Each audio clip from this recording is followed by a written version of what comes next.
कोण म्हणतं मराठी सिनेसृष्टी मागे आहे।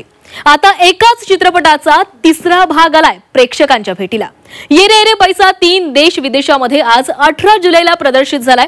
अमेय विनोद खोपकर एंटरटेनमेंटच्या या चित्रपटाला साथ लाभलेली आहे ती धर्मा प्रोडक्शनची।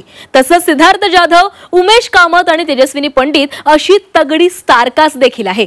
या सर्व कलाकार आणि चित्रपटाचे लेखक दिग्दर्शक संजय जाधव यांच्याशी गप्पा मारलेल्या आहेत आमची प्रतिनिधी ईशा जगताप हिनं। आला एकटा त्यावर दुर्री डाव होतो जेव्हा येते तिर्री बोला ये रे पैसा तिर्री। नमस्कार, मी ईशा जगताप, झी 24 तास मध्ये आपलं स्वागत आहे। उमेश, खरं तर मी स्वतः तुला मालिकेतून खूप मिस करते आणि अनेक प्रेक्षक करत असतील, पण तुला ये रे पैसा हा चित्रपट करायचाच असतो। काय किती मजा येते चित्रपट करताना?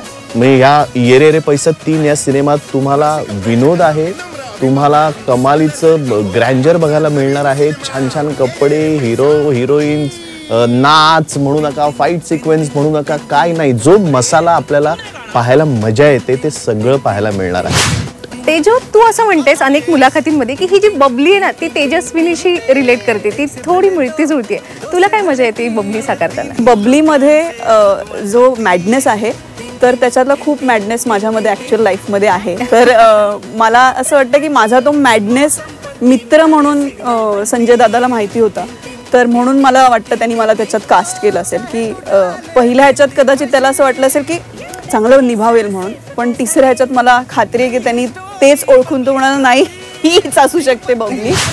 संजय सर जसं सांगितलं की ही पुन्हा एकदा आपण मोड बांधलेली आहे। पाहिलं की पहिल्या भागात या तिघांची छान घट्ट मैत्री झाली आणि आता काय होणार आहे ते बघायचंच आहे। कोणाला 5 कोटी मिळतायत ते चित्रपटगृहात जाऊन प्रेक्षकांनी का बघावा हा चित्रपट?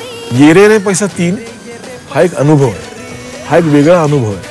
आपण म्हणतो की ही विनोदी फिल्म आहे आणि वेगळी फिल्म आहे आणि चकाचक दिसणारी फिल्म आहे। जर तुम्ही प्रेक्षकांना अनुभव देणार असाल, वेगळा अनुभव देणार असाल तर प्रेक्षक नक्की सिनेमागृहात येतील। सो ये रे पैसा 3 हा एक वेगळा अनुभव जो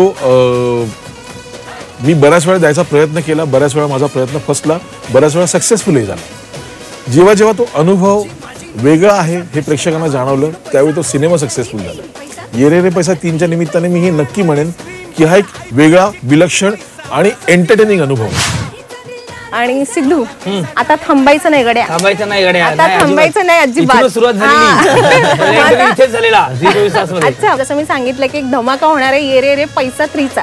खरं तर मराठी चित्रपटांचा तिसरा सिक्वल येतोय, हीच खूप मोठी गोष्ट आहे। कसा अनुभव आहे? ये रे पैसा 3 येतोय, आमच्या चौघांसाठी खूप महत्त्वाचा विषय, महत्त्वाचा सिनेमा आहे। ज्या सिनेमाने एक वेगळा आत्मविश्वास आम्हा चौघांनाही दिला होता, तीच एनर्जी, तोच उत्साह अजूनही आहे। मला असं वाटतं की सिनेमा कधी जुना होत नाही, तो नव्याने काट टाकत काय काय छान आणत असतो।